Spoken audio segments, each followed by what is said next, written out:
안녕하세요. 여러분, 지금부터 카지노 슬롯머신 데이터 전문가가 여러분에게 보너스가 나오는 원리에 대해서 이야기를 하겠습니다. 출발합니다. 보너스란 임의대로 세팅을 조작을 하는 방법으로 보너스가 나오는 경우가 있고요. 그런 경우는 점수가 많이 주지 않습니다. 쉽게 말해서 자연빵으로 나오는 게, 쉽게 말해서 시드를 엄청나게 먹은 다음에 메모리 목통이 배가 불러 가득 찼을 때 오리지널 보너스가 나와야 점수를 랜덤 방식으로 많이 뿌려줍니다. 우리 타짜들은 보너스 주기를 세 가지로 나눕니다. 흡입기, 쉽게 말해서 돈을 쫙 빠는 타임, 팽창기, 어느 정도 누적이 됐을 때, 그리고 배출기로 나눕니다. 흡입, 팽창, 배기. 배출기란 뜻이죠. 슬롯머신으로 공부를 하는 자는 그만큼 잃을 확률도 적고요. 슬롯머신으로 공부를 좀 깊게 하신 분들은 보너스를 잡는 방법이 매우 쉽습니다. 보너스도 다양한 보너스가 있습니다. 올드보드처럼 기차가, 노란 기차가 두 개, 세 개가 맞아야지만 보너스가 나오는 경우, 강원 메가 누적 잭팟처럼 한 줄씩 세 줄 센터로 세 개가 맞아야지만 보너스를 주는 경우, 특히 강원 메가 누적 잭팟은 무조건 피해야 됩니다. 아무리 전광판에서 적 금액으로 홀겨도 우리 가족님들은 절대적으로 안 가실 겁니다. 우리가 보너스를 빨리 만나기 위해서 어떤 자리로 이동을 해야 되겠습니까? 흡입기, 연속 시드를 빠는 타임에 들어가서는 큰일 납니다. 그리고 팽창기에도 조심해야 됩니다. 돈을 어마무시하게 빨았을 때, 먹통 자체가 팽창이 됐을 때, 이때를 말합니다. 배출기 때 우리는 무조건 앉아야지만 시드를 전략할 수도 있고, R 점수를 많이 주기 때문에 잃는 속도도 상당히 적습니다. 흡입기, 평창기, 배출기로 나눕니다. 배출기의 특징은 R 점수를 자주 주면서 보너스가 나와야 됩니다. R 점수만 자주 맞는 경우가 있죠. 보너스는 징하게 안 나오고, 그러면 아직 평창기라고 보시면 됩니다. 돈을 많이 먹어서 배가 빵빵해지고 있다는 뜻이죠. 무조건 배출기에 앉아야 됩니다. 배출기를 잡아서 보너스가 나왔는데 일정 시간에 로스컷 안에 배출기에서 또 보너스가 나왔다. 아주 좋은 자리입니다. 배출기 때 보너스를 잡게 되면은 일단은 잭팟, 중잭팟은 작은 잭팟은 일단 어느 정도 만족할 만한 잭팟들이 나오기 시작합니다. 배출기 때도 보너스가 첫 번째는 아주 미세하게 주다가 두 번째 크게 주는 경우, 세 번째 크게 주는 경우, 이런 경우가 많습니다. 모든 잭팟, 슬롯머신의 모든 잭팟은 보너스가 나와야지만 잭팟가 95% 이상이 진행이 됩니다. 여기에는 누적 잭팟도 포함됩니다. 배출기 자리를 잘 잡아가지고 첫 번째 보너스가 나와서 바로 잭팟가 나오는 경우도 있습니다. 그런데 그 잭팟 다음에 더 큰 잭팟을 주는 경우도 있습니다. 마냥 우리는 첫 번째 보너스가 나왔다 해서 그 자리를 계속 파면 안 되겠죠. 우리 가족님들은 제 영상을 보고 엄청나게 많은 팁과 공부를 많이 하셨습니다. 그럼 어떻게 해야 됩니까? 시간 컷을 정해야죠. 한 번 주고 안 나올 수가 있거든요. 흡입기에 보너스를 줘가지고 큰 게 맞는 경우도 아주 미세하게 있어요. 그런데 극히 드물죠? 그런 경우는 대부분 흡입기에서 보너스를 주는 경우는 정말 미세하게 줍니다. 사람 머리 쥐날 정도로 적은 금액을 줍니다.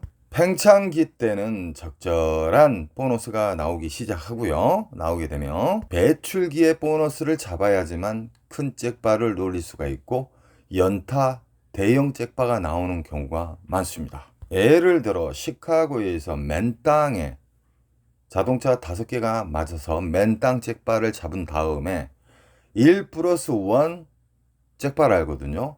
다시 보너스가 돌 거 아닙니까? 맨 땅 잭바 플러스 보너스 잭바가 또 나오는 타임이죠. 그것이 끝난 다음에 일정 시간 내에 보너스가 또 나와야 됩니다.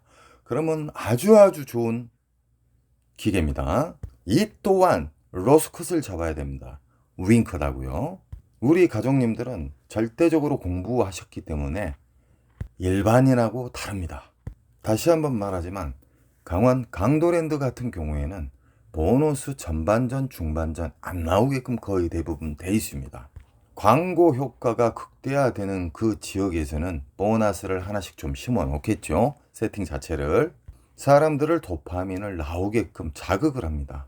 여기에서 중잭바, 저기에서 또 중잭바. 그래서 카지노에서는 영업 전략, 마케팅 부서에서 이 지역 저 지역 세팅 방식이 다 다릅니다. 세팅을 해서 보너스가 나오는 경우는 큰 잭바가 잘 안 나옵니다. 쉽게 말해서 조작을 해서 세팅을 조작을 해서 보너스가 나오게 하는 경우는 큰 잭바가 안 나온다는 것이죠. 우리는 자연빵 잭바를 잡아야 됩니다.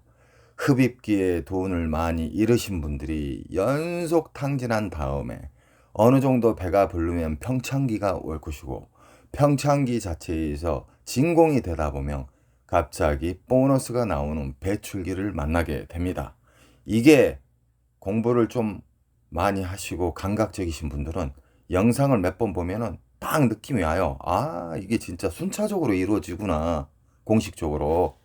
그 공식적으로 움직이고, 그 다음에는 우리가 돈을 지키는, 시드를 지키는 로스컷과 윙컷을 몸에 원칙적으로 잡아놔야 됩니다. 자, 정리합니다. 일단은 보너스를 잡기 위해서는 배출기 기계를 잘 잡아야 됩니다. 무조건 슬롯머신 앉으시면 안 되죠. 배출기에서 내가 보너스를 잡아서 연타가 나왔다. 그러면은 정말 좋은 기계입니다. 배출기에서 보너스가 나온 것을 보고 우린 자연빵이라 합니다. 자연빵은 말 그대로 크게 줍니다. 첫 번째 크게 주고 두 번째 더 큰 잭바를 주는 경우가 있고, 첫 번째 작은 잭바 주고 두 번째 대형 잭바를 주는 경우가 많습니다. 연타를 준다는 것이죠. 좋은 기계는. 제 영상을 처음 접하신 분들은 아직 모르니까 또 물어봅니다. 이 정답을 가르쳐 달라는 식으로. 제 영상 한 서너 편만 봐도 어느 정도 감이 와요. 야, 내가 이때까지 슬롯머신을 몇십 년 동안 돌렸지만 진짜 어리석었구나. 돈을 진짜 뿌렸네. 눈 감고 뿌리고 다녔네. 이런 생각을 하실 겁니다. 근데 제 영상으로 감각적으로 순차적으로 공부하신 분은 바로 감이 옵니다. 어제도 한 호구님이 제가 차단을 했는데 상황실에서 보고 있다가 초보자 같으면 리모컨으로 쏴준대요. 그분은 영원한 탕진길로 가실 겁니다. 그리고 그렇게 의심이 많으면 안 됩니다. 기계에다 의심을 해야지 사람한테 의심을 하면 안 됩니다. 그건 의처증, 의부증가입니다. 쉽게 좋은 슬롯머신을 찾는 방법, 그리고 절대적으로 지켜야 되는 원칙, 그리고 마지막은 초절제, 칼절제, 그냥 내려가는 겁니다. 내가 정한 시드를 지키고 잃는 것은 이 원칙, 간단한 원칙에 다 포함이 되어 있습니다. 좋은 자리 플러스 윙컷, 로스컷 플러스 절제, 인정하는 절제, 간단한 세 가지가 뭉치게 되면 확률이 극대화가 됩니다. 이게 현실이고 현실 데이터입니다. 나중에는 더욱더 섬세하게 이야기해 드리겠습니다. 여러분 주말 멋지게 보내시고요. 조급하게 하지 마시고요. 항상 금, 토, 일은 피하시기 바랍니다. 랜드가 대규모 공사를 앞두고 있습니다. 참고하십시오. 여러분 사랑합니다. 다음 잭바는 우리 가족님 겁니다. 사랑합니다. 안녕하세요.